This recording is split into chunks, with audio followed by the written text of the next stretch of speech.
So this is how you can turn Vanish Mode on or off. Let's go on ahead and open up Instagram, and this is actually a very easy tutorial.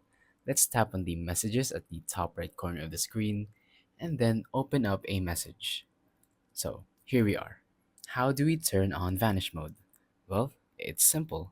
Just simply scroll up until you see that blue circle at the bottom.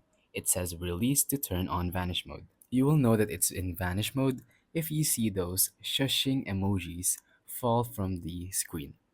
Now, how do you turn it off? Well, all you have to do is just swipe it up again, and it's going to say release to turn off Vanish Mode this time. So you can just keep on doing that, turn it on, turn it back off. That is how you can toggle it on and off. And yeah, that's pretty much it. It's a very easy tutorial, like I said.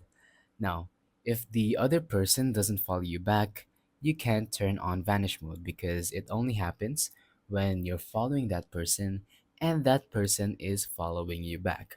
So, as you can see, it is the case for this person and I.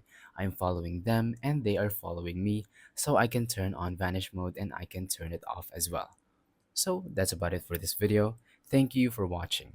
Don't forget to leave a like, subscribe, and let us know in the comments down below if the tutorial worked or if you have any questions. Thank you and goodbye.